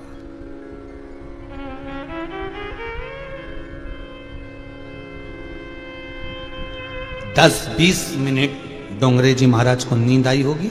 सुबह 4:15 बजे डोंगरे जी महाराज फिर उठ गए। उठते से ही खड़े हो गए। 2-4 भगत को खबर करी, जाकर बोलो मंदिर जाना है देवी के। सुबह 4:15 देवी के मंदिर। चलो 10-12 लोग इकट्ठे हुए, डोंगरे जी महाराज के साथ देवी जी के मंदिर गए। और माता रानी के मंदिर में जाकर डोंगरे जी महाराज ने पंडित जी को देखा तो वही पाठ कर रहे थे। पंडित जी उठकर खड़े होकर बोले, गुरुदेव आप जैसा बता कर गए थे अब मैं वैसा ही पाठ कर रहा हूं। मेरे को पढ़ना नहीं आ रहा है पर मैं धीमा धीमा पढ़ रहा हूं। अटक जरूर रहा हूं गुरुदेव, पर पाठ सही कर रहा हूं। डोंगरे जी महाराज की आंख में से आंसू बह रहे थे। श्री रामचंद्र जी, डोंगरे जी महाराज की आंख में से आंसू निकल रहे थे। और डोंगरे जी महाराज की आंख में से आंसू निकलते निकलते डोंगरे जी बोले, आप नीचे बैठो, पढ़ो, स्तुति करो, मुझसे गलती हो गई। शायद मुझसे मेरी जिंदगी की सबसे बड़ी गलती हो गई कि आप जो स्तुति कर रहे थे मैंने उसको सुधारने का बोल दिया। हो सकता है मेरे भीतर कहीं थोड़ा सा अहंकार आ गया होगा, मैं अपने आप को थोड़ा सा ज्ञानी समझ लिया होगा। दुनिया में से कई लोग हैं जो बहुत ज्ञानी बनकर कहते हैं कि हम इनको तो पढ़ना नहीं आता, इनको ये करना नहीं आता, इनको ये नहीं आता, हम उनको सुधार। डोंगरे जी कह रहे हैं मुझसे गलती हो गई। आंख से डोंगरे जी महाराज के अश्रु बह रहे हैं, नेत्र सजल हो गए, आंसू बह रहे हैं। डोंगरे जी कह रहे हैं मुझसे बहुत बड़ी गलती हो गई, जो मैंने तुमसे कहा कि तुम स्तुति सही करो, गलत कर रहे हो, मुझको क्षमा कर दो। पंडित जी ने पूछा, गुरुदेव आप इतने बड़े कथाकार हो, इतने बड़े संत हो, आप मेरे सामने हाथ जोड़कर रो, मुझे पसंद नहीं आएगा। हुआ क्या ये तो बताओ। डोंगरे जी महाराज बोले, भैया रात्रि को बुखार चढ़ता गया, चढ़ता गया, चढ़ता गया, इतना तेज बुखार आ गया कि जगदम्बा मेरे सामने खड़ी थी और मुझसे कह रही थी कि जो मंदिर में स्तुति करता था उसकी स्तुति से मैं प्रसन्न होती थी। जब वो स्तुति करता था तो हम 64 योगिनियां नृत्य करती थी। तेरे चक्कर में आज वो स्तुति बंद हो गई। डोंगरे, तेरे चक्कर में आज स्तुति बंद हो गई है। वो पंडित स्तुति कर नहीं पा रहा, धीरे धीरे बोलता है, हम नाच नहीं पाते, इसलिए हमको बड़ा दुख है। डोंगरे जी ने उस ब्राह्मण से कहा, तेरे चक्कर में आज मुझे जगदम्बा का दर्शन हो गया जिंदगी में पहली बार। तेरे चरण पकड़ता हूं, अपना हाथ मेरे सिर पे रख दे। तेरी स्तुति में क्या था ऐसा? तू उल्टा जपता था, टेढ़ा जपता था, तेरी स्तुति में क्या था ऐसा कि तेरी स्तुति सुनकर 64 योगिनियां नाचती थी काशी में, बनारस में जगदम्बा प्रसन्न होकर उछलती थी। तेरी स्तुति में क्या था? तेरी स्तुति में है क्या ऐसा? क्या समाया था? डोंगरे जी कहते हैं, अगर मैंने जिंदगी में कोई पुण्य करा हो तो ब्राह्मण देवता मेरे सिर पर अपना हाथ रख दीजिए। ब्राह्मण कहते हैं, मैं और अपने गुरु के सिर पर हाथ रखूं? गुरुदेव क्षमा करना, आपने जैसा बताया मैं वैसी स्तुति। नहीं नहीं नहीं, डोंगरे जी बोलते हैं वो स्तुति नहीं, अब तो जो तू पहले करता था वो स्तुति कर, जो तू पहले करता था। भगवान नहीं देखता साहब कि मंत्र क्या है, भगवान नहीं देखता कि तुम्हारी स्तुति क्या है, भगवान नहीं देखता। एक भगत श्रीनाथ जी के मंदिर में दर्शन करने जाता था और श्री जी के मंदिर में दर्शन करने जाता, वहां रोज स्तुति होती, श्री जी के चरण कमल में नयन मेरे अटके। भक्त लोग स्तुति करते, गांव का व्यक्ति दर्शन करने जाता, उसको अच्छा लगता, कितनी सुंदर स्तुति है, श्री जी के चरण कमल में नयन मेरे अटके। उसने सुना, याद किया, याद करता करता अपने घर चले गया। मेरे गांव में भी श्री जी की हवेली है, ठाकुर जी का मंदिर है, वहां पर मैं स्तुति करूंगा। याद करता करता गया, जैसे हवेली जी में पहुंचा, मुखिया जी से कहा, मुखिया जी सुनो, ए ट्रस्टियों, मैंने बहुत सुंदर स्तुति याद करके आया हूं नाथ द्वारा से। कौन सी? अभी सुनाता हूं। और जैसे मंदिर का टेरा हटा और उसने स्तुति करी, श्री जी के नयन कमल में चरण मेरे अटके। स्तुति गाना थी, श्री जी के चरण कमल में नयन अटके, अब गा रहा है श्री जी के नयन कमल में चरण अटके। श्री जी बाबा प्रकट हो गए। श्री जी बाबा इसके पास पहुंच के बोले, गोवर्धन नाथ जी इधर आ, इधर आ। कहां से सीख के आया? कि नाथ द्वारा से। क्या सीख के आया? श्री जी के नयन कमल में चरण मेरे अटके। श्री जी बाबा बोले, स्तुति सही कर ले, तेरे चरण इतने बड़े, मेरे नयन छोटे, अटकेंगे नहीं तो क्या होगा? स्तुति सही कर। स्तुति है कि श्री जी के चरण कमल में नयन अटके, तू बोल रहा है नयन कमर में चरण अटके, स्तुति सही कर ले। भगवान गलती हो गई श्री जी बाबा, अब नहीं होगी, अब मैं सही बोलूंगा। तो भगवान श्री जी बाबा ने बोला, अब मांग तुझे क्या चाहिए, मांग ले क्या चाहिए। भगत बोला, जो तुम्हारी आड़ी टेढ़ी स्तुति करे ऐसी दर्शन देते रहना, और कुछ नहीं चाहिए, बस भगवान भाव से रिश्ता। डोंगरे जी करे तो अपना हाथ मेरे सिर पर रख दे, श्री डोंगरे जी महाराज करे तेरा हाथ सिर पर रख दे। भक्त कहता है, एक ब्राह्मण कहता है, नहीं आपने मुझे स्तुति सही करना सिखाई है, मैंने गलती करी थी, मैं उल्टा सीधा बोल। नहीं नहीं, तू जैसा बोलता बोल। तोतरी भाषा मां को सबसे प्रिय लगती है, अपने बच्चों की शुरू की तोतरी भाषा, बड़ेपन की नहीं। बचपन में बच्चा तोतरी भाषा बोले, अटक कर बोले, तोतरा बोले, तो माँ को, दादी को, घर के लोगों को बड़ा अच्छा लगता है। और वही बच्चा बड़ा हो जाता है, उसको सिखाया जाता है, और वो अगर भाषा बोले तो माता पिता को समझ अच्छा नहीं लगता। माता, भगवान को वही भाषा अच्छी लगती है जो तुम्हारे दिल से निकले। जो बनाई हुई भाषा रहती है वो नहीं भगवान को प्रिय, जो दिखाई गई भाषा होती है वो भगवान को प्रिय नहीं है। आप दिल से भगवान को क्या कर रहे हो, आप दिल से भगवान को कैसे पुकार रहे हो, ये आपके ऊपर है। डोंगरे जी महाराज कहते हैं, मैंने गलती कर दी जो तेरी स्तुति को सीधा कर दिया। मुझे क्या मालूम था कि तेरी स्तुति से देवता प्रसन्न हो रहे थे। किसकी स्तुति से, किसके भाव से, किसके भजन से, किसके दान से, किसके पुण्य से, किसके सत्कर्म से तुम्हारा घर टिका हुआ है, किसके पुण्य से तुम्हारी भक्ति, किसकी भक्ति से तुम जीवित हो, किसके पुण्य से तुम्हारे घर में बीमारी नहीं आ रही, किसके पुण्य से तुम ये कथा सुन रहे हो, ये तो भगवान ही जानता है। और तुम क्यों कि मेरा पुण्य, मेरा नहीं, सब